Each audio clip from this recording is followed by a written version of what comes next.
I love it. All right, welcome, welcome, welcome. This is Real Talk Soul Alchemy at Speak Up and Empower. Speak Up and Empower is an online community of heart-centered people that are focused on finding more in their world. Whether you're an expert and you want to share, have your voice heard, or your story told, or you're someone that's searching for more, we have all of the tools for you at Speak Up and Empower. Soul Alchemy is about the transformation of your soul, and I help people come to recognize where they're at in their life, but then to recognize what their soul wants for them. And I help uncover blocks and provide them with the tools that they need to achieve what their soul wants. That brings us alignment and balance and everything in your life. So I'm Joanna Rochester, and I am joined today by the wonderful Natalie Coleman from England. And Natalie is an amazing woman. I'm going to let her introduce herself, and then we're going to talk about how we have moved towards loving ourselves more. So thank you for joining me today, Natalie.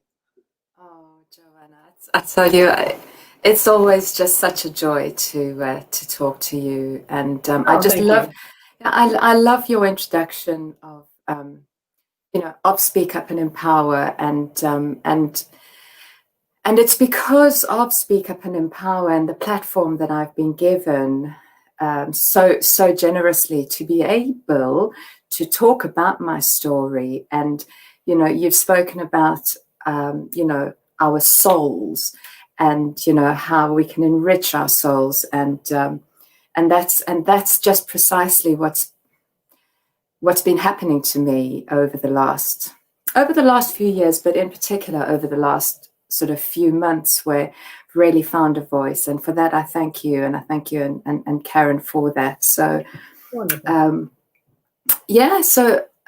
little bit about me.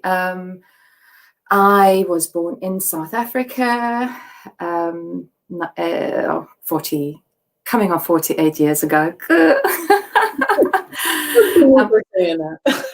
Fast approaching the Saga Club, the Saga, the Saga cruises for the over 50s. Friend of mine was so approaching the Saga Club, but moved to the UK in 2003. I have a lovely daughter, Roxanne, so we've been here for sort of 17 odd years now.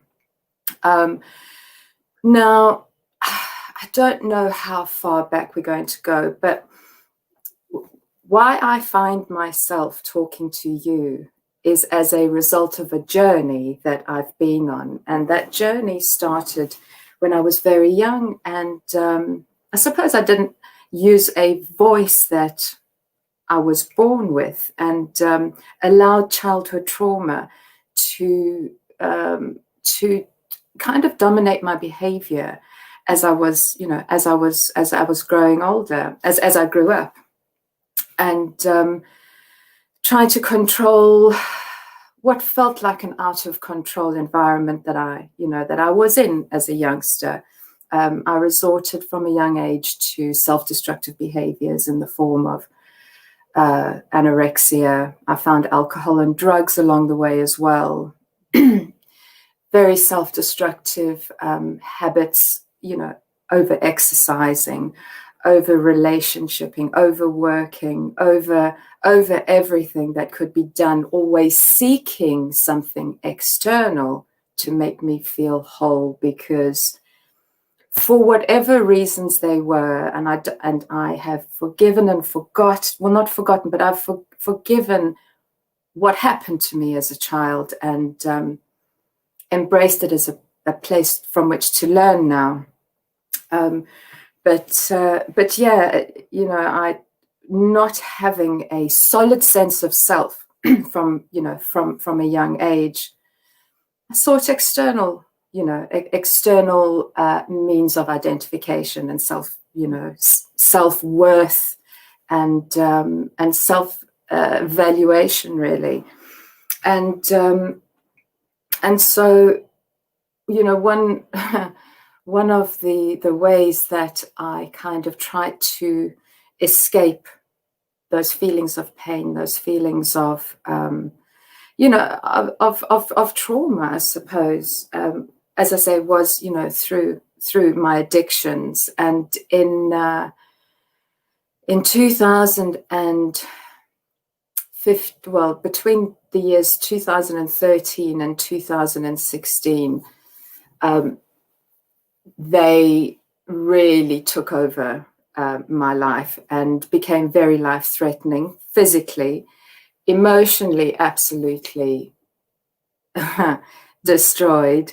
And I hit a point where there had to be a massive intervention, and I was sent to South Africa to a rehab facility, a treatment facility, a private one in South Africa, because over here in the UK, we were just making no headway with any help. I suppose my issues had become so complex. So went out there, and so began my journey of recovery, and that was in 2016. Wonderful. Now, and I mean, that was, yeah, I will be forever grateful. There's not a day that goes by that I don't thank the power greater than me for the grace with which I've been able to start my life, and also my family and loved ones and friends that intervened, made sacrifices to get me sent over. And so my journey of recovery, I suppose, was the first step to getting to the point which we're going to talk about today, of loving myself, discovering who I am, and being kind of okay with me on a daily basis, which was all very foreign to me for 4 decades. Although I'd make you think I was okay, because the catalogue of masks I wore were phenomenal. We become very good at that, right? Yeah. You know, who do you want to see in front of you right now, right? Who do you want me to be? And you know, I love that you've come around, right? And because we all have traumas in our life, right? Some worse than others. Some, Yep. well, you know, it's relative what is worse, right? Because, you know, at the point I was going through my divorce, it certainly felt like that was like the worst thing in the world, but obviously, right, could have been much, much worse. But yet at the time, that was all that I was conscious of, right? So, you know, we have those events that ideally, I think that's the beauty of it, right? This is part of why we're here in this world. We have these adventures, and some of them friggin' suck, right? Why do we? Like on a huge scale, yeah. But we chose them, right? And we chose them to understand ourselves more and understand humans more and all those things. But, you know, I really think that, you know, our souls just don't get the pain of being human, right? Or that depth that we can dive into. But the fact that you come through that and gone, no, right? You know, yeah, I'm not happy with what happened before, or I see how I could have done it differently. But, you know, I'm, you know, moving towards letting go of the shame or the judgment. That is so huge. And I think that's so challenging for some of us, right? To not judge yourselves. I think because when we judge, you know, judgment is because we think we did something wrong.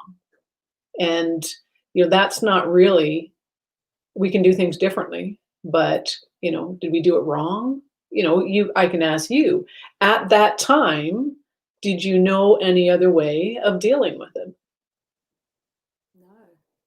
No. Hmm. No, except, well, no. Yeah. I certainly didn't. I didn't have the tools, the emotional tools, the emotional maturity to deal with it. No, I absolutely didn't. And you talk about that, you know, that shame and the guilt, and yeah, you know, I think, how am I trying to tie this up? I think what I always tried to do was live up to a level of perfection that that doesn't exist. Yeah. Yeah. Hmm. And if I didn't, so we spoke about the masks. We spoke about, I would try to be everything that you wanted me to be, or that I perceived you wanted me to be. Yeah.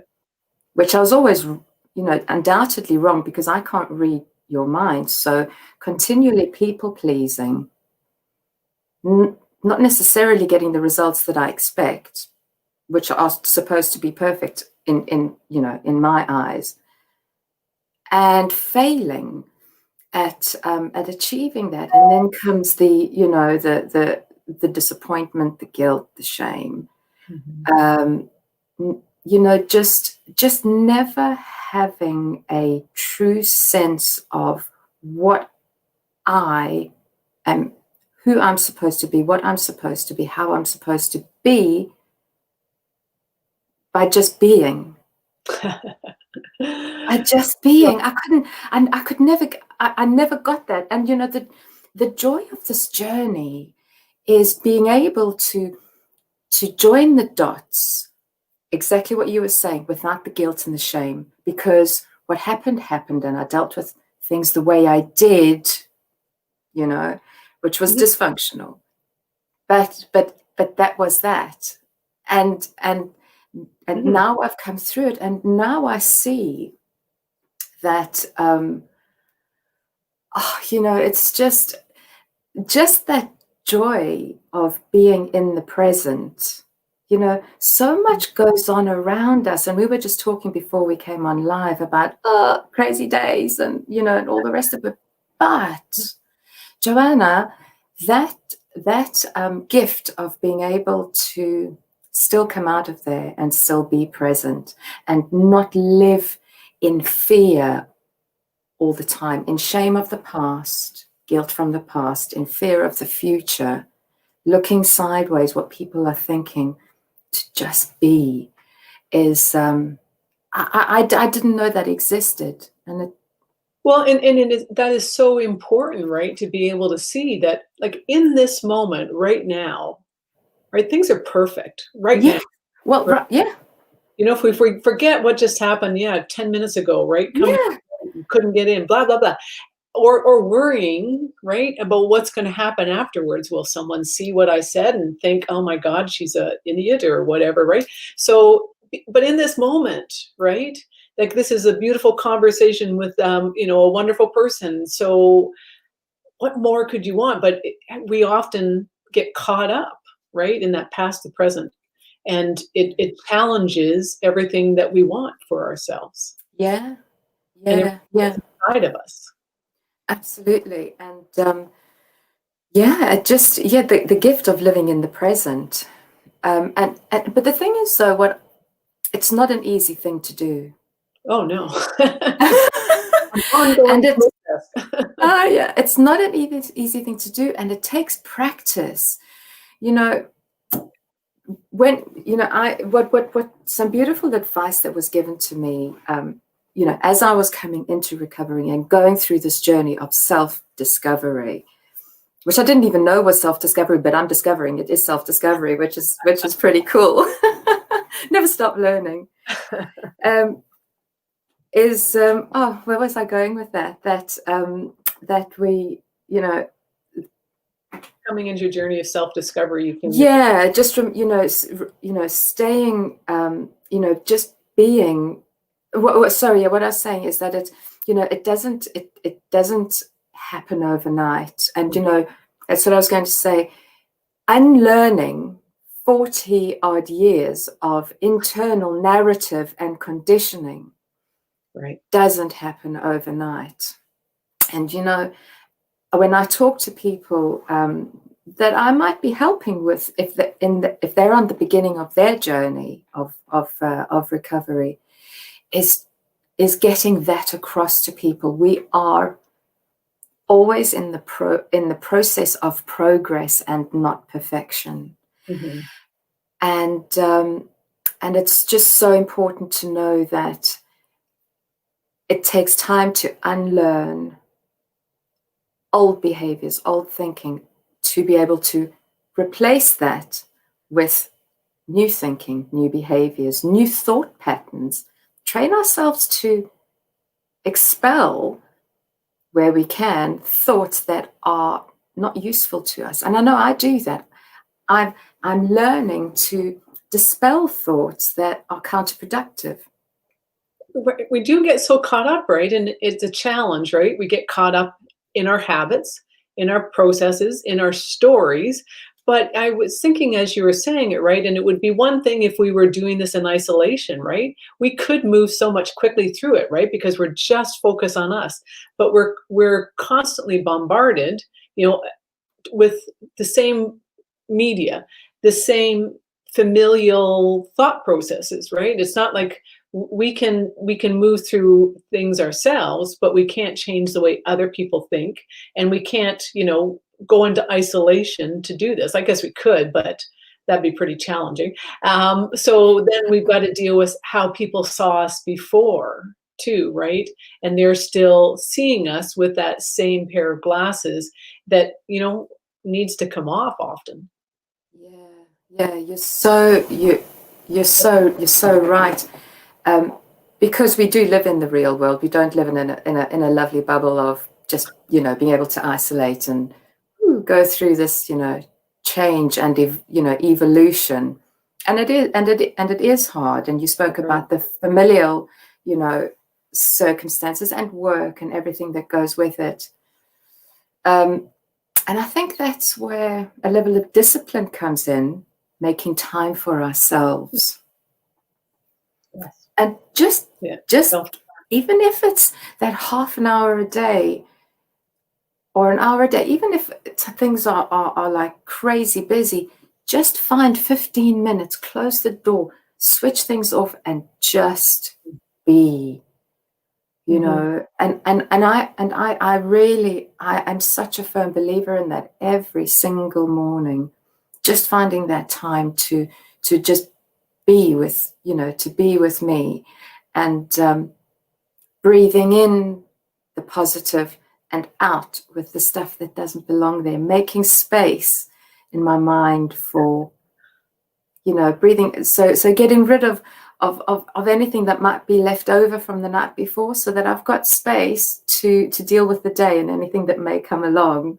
Well, that's such an excellent exercise to go through, right? I can remember reading a study years ago that people that woke up in the morning and before they did anything, read something inspirational or motivational, or listened to something, that by the end of the day, they were 30% more likely to be in a higher state of mind, like a more present state of mind, than those that didn't do it. So, we can get caught up in the day, but if we can start that way, right? Exactly as you said, right? Come into a moment of, being inspired and letting go of the old stuff, and move forward. Yeah, absolutely. And to step into who we really are. And it again, it's discipline, and it takes practice, because it is so easy to just go, I've got to shoot out the door. Yeah. I was disciplined in so many things before, in the wrong things. How about the right things? And you're right. I feel it. Yeah, it kind of sets me up for the day ahead, and I pray to the God of my understanding. And along with that goes, reflecting perhaps on the day before, and looking for my part to have played in anything that might have created conflict, or that just made for uncomfortability, and just feeling and just forgiving myself, really, and saying that's past, that's gone. Now let's just move forward. We're talking about, and this all kind of contributes to getting to a place of self-love, and forgiveness. Self-forgiveness is where it's at.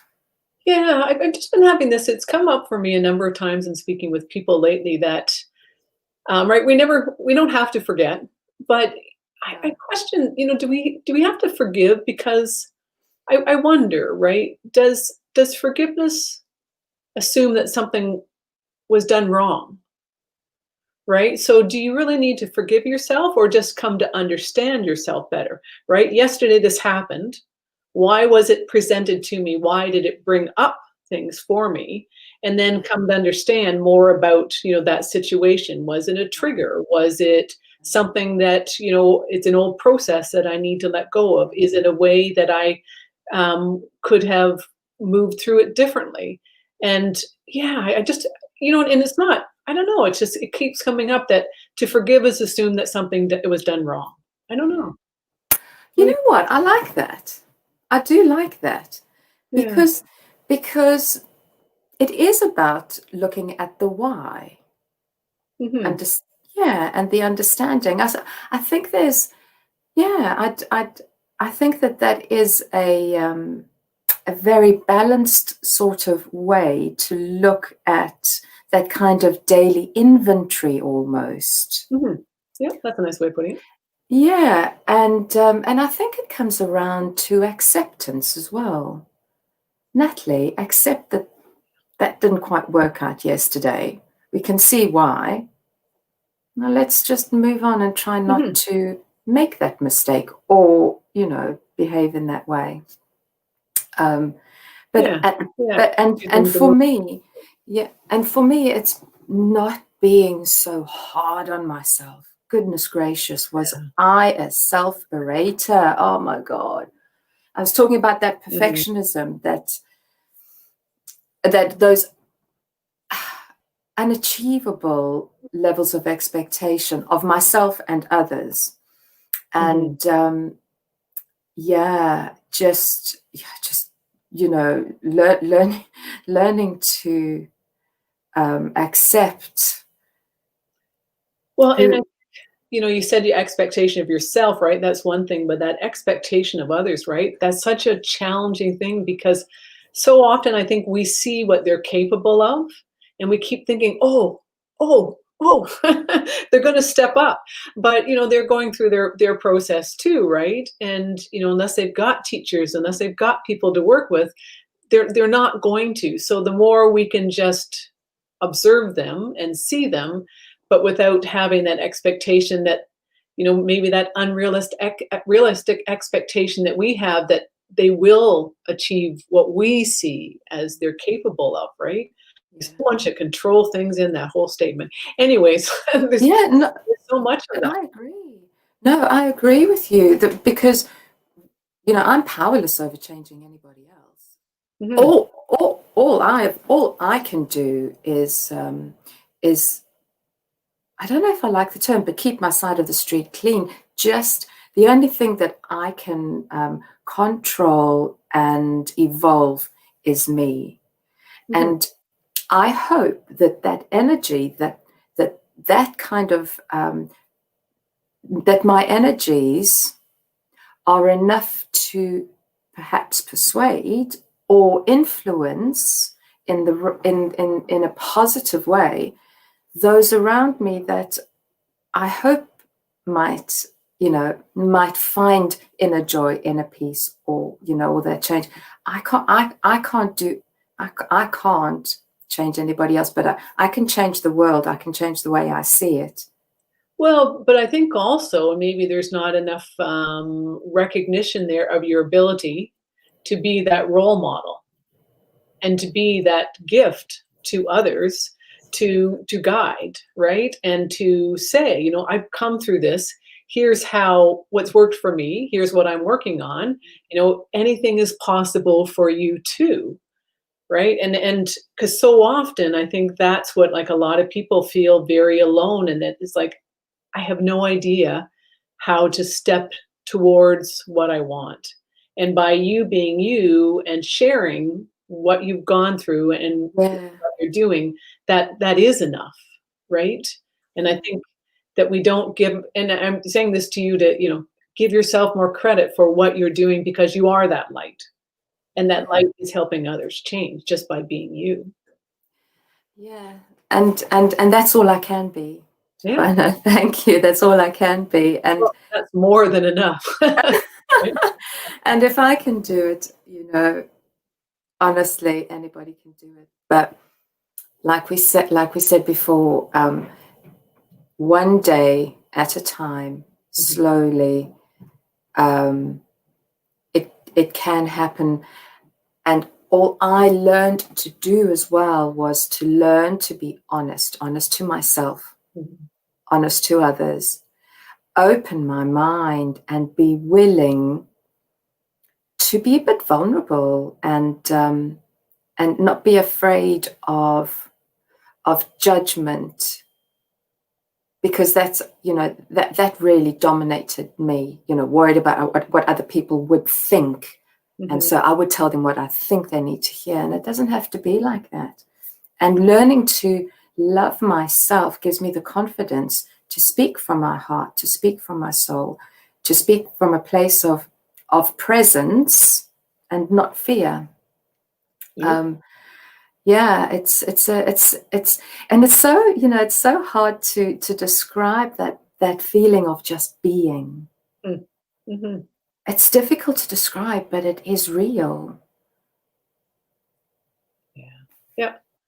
Yeah. So Natalie, people, I would encourage anyone that's watching to reach out, right? Whether it's to Natalie or myself.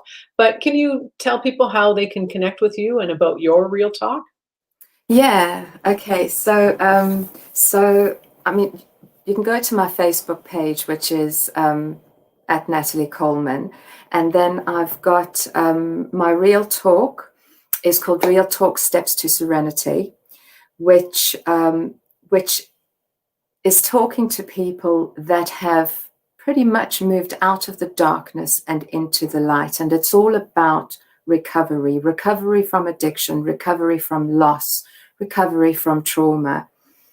And just inspirational people telling their stories about how they have got to where they have, and giving people that opportunity to speak, to spread hope, because there is hope where we feel it is hopeless. And so Real Talk Steps to Serenity is on a Monday night, 3:00 at the moment EST. Not sure when your clocks go. We're just going through clock changing times, but moving forward, it's going to be 7:00 at night UK time. So if that's any benchmark for people to look at. Yeah. So next week, that'll be, I think there's usually 5.5 hours difference. 5 hours, yes. So 5 hours. It's usually, at the moment, it's 4, because if you're 4:30, no, sorry, coming up to 5:00 now. And no, you're coming up to 1. Yeah. I'm coming up to 5, so it's 4 hours. Okay, but so next week though, you will be, it's another hour difference, because we're going back an hour. So yeah, anyways, check the schedule. We'll figure it out. But it's on a Monday. Real Talk Steps. And you can go to, there's a whole kind of library of talks that I've had with people that have been, all different, really loads of different people. So, and that's at Real Talk Steps to Serenity. Perfect. So yeah, love it. All right, wonderful. Thank you, Natalie. And thank you. Yeah, so I encourage anyone to reach out. Like, take one thing today, and whether that one thing is that there is a light, right? You're not in a tunnel by yourself. There is a light, and that people are there just to talk, right? To reach out to share. As Natalie said, she's got tons of videos that can help you listen, hear from other people and what they've gone through, and someone will resonate with you, and you'll pick up something for them. But just that light is enough. But reach out and ask. So I'm here. Thank you very much, Natalie, for joining me today. It's a great conversation as always. But this was part of Real Talk Soul Alchemy, part of Speak Up and Empower's online community of heart-centered people who want to share their voice with the world. And we have conversations that change the way you think. So we'll see you next Thursday. And I've got Kimberly DePuthra, well, she used to call herself a psychic medium or faith-based medium, but she's changing that now, and she's moving away. she does so much more. But it's next Thursday at 12:30, and have a great weekend, and remember to change your clocks. Yeah, we've done that. Joanna, thank you. Oh, you're welcome.